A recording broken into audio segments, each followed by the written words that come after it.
up, Trek Nation, and welcome back to After the Snap.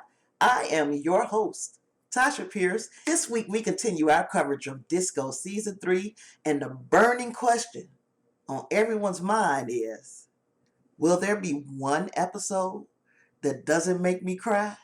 If you'd like to find out what made me cry in this here episode, just keep watching.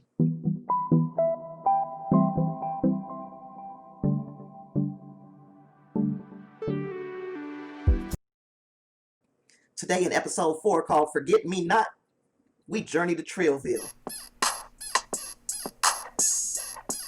And also find out how Detmer really feels.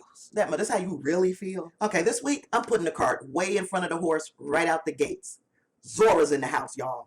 Zora is in this here thing. Whether that's a good or a bad thing remains to be seen, but Zora has made her presence known. Now let's get the synopsis before I spoil anything else. Forget Me Not is episode 4 of season 3 of Discovery. It was directed by Hanelle M. Culber, and it was written by Alan McElroy, Chris Silvestri, and Anthony Marinville. Burnham and Adira visit the Trill Homeworld while back on Discovery. Captain Saru's efforts to reconnect the crew yield some crazy surprises. Okay, this is going to sound terrible, but I am so thrilled that the crew of Discovery is starting to feel some consequences to their decision to make the leap into the future. That's right. I'm glad that everything isn't hunky-dory. I'm glad that there are some emotional repercussions and some mental trauma associated with being part of all the calamities that brought this crew where they are in this moment. I'm glad we see the crew attempting to go through the motions because that's what humans do.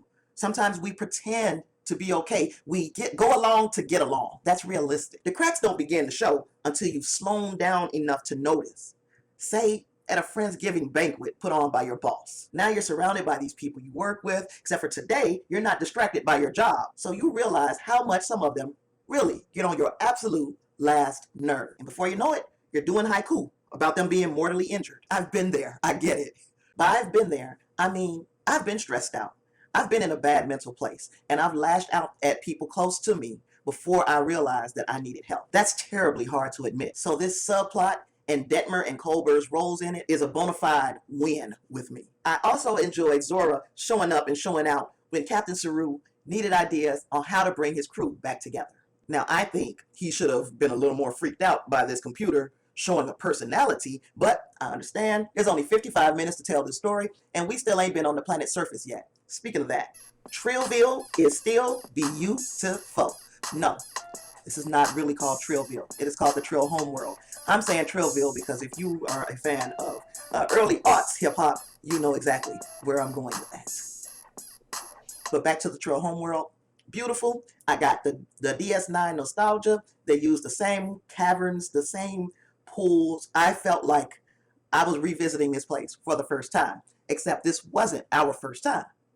Now, I appreciate the Easter eggs that were thrown in the form of the details of Trill and the story of the symbionts being in line with established canon, meaning Disco and its spear knowledge and all of that has no idea that Riker had a symbiont temporarily that almost killed him, because this is the part that they fast-forwarded through. Help me, and I volunteer. Now, a shocking alien transplant puts 2 lives at stake. I am Odan. I still love you. I don't know who you are. Unknown mystery next time on Star Trek. But still, those visuals were still consistent with what we saw in DS9, and that was important because although Discovery has never been to the Trill Homeworld, really didn't even know what a freaking Trill was, we have. The audience knows what we were supposed to be seeing, and I believe those ideals were delivered upon. As stunning as the visuals were on Trill, I feel like this part of the plot, this plot line, kind of lagged a little. We toyed around with the strings and the will they or won't they hysterics of Adira just a little too long for me. That said, this is where I cried. When we finally met Gray and saw the budding love story that was unfolding between Adira and Gray, only for it to be tragically cut short, that was a tear-jerking moment for me. I actually found myself feeling, and yeah, that's a good thing. That's not a bad thing. The scenes were well acted by Blue Del Barrio and Ian Alexander. The fact that the two are the recent non-binary and transgender characters that were added to the show is worth mentioning, I'll be glad when those facts are just interesting bits of trivia or background for the actors instead of being something so groundbreaking as it is. Star Trek is pushing that possibility further in its casting of these two wonderful actors. So yes, I cried when Gray and Adira were forced to make the decision for Adira to go ahead and carry the symbiont. But that ain't the only time I cried, silly. I also cried when we met the hosts. Knowing that Adira, an orphan, would suddenly find herself part of this family, the Tall Circle, was a tear-jerking moment, as was the knowledge that Gray and Adira would be inextricably linked forever. Now, something I was thinking about back to the crew on Disco, all the truly significant events this season, since the time jump that involved the crew, really don't involve Michael. Like, we're learning what the crew looks like without her filter. And I'm still wondering if this is foreshadowing that she will choose to leave them by the end of the season.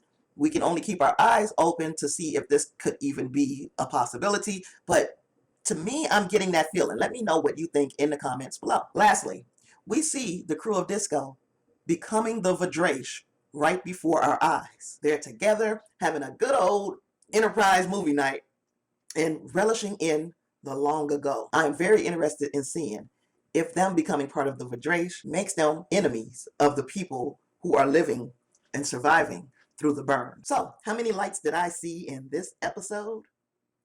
There are 4 lights! Even though I grew a little tired during a couple of the scenes down on Trill, I believe that this episode accomplished a whole lot. Mainly, we're becoming more acquainted with the rest of the bridge crew of Discovery. We see Georgiou fitting in as best as she can. We see trauma being addressed. Personal relationships are being tested and repaired. And the ship is evolving. And so is Michael Burnham.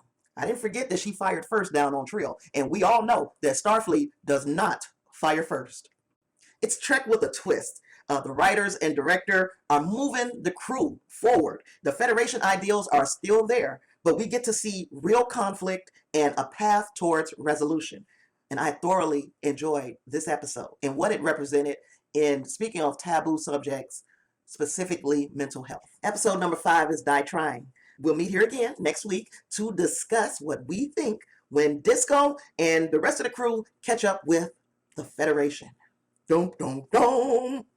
So what did you think of Forget Me Not?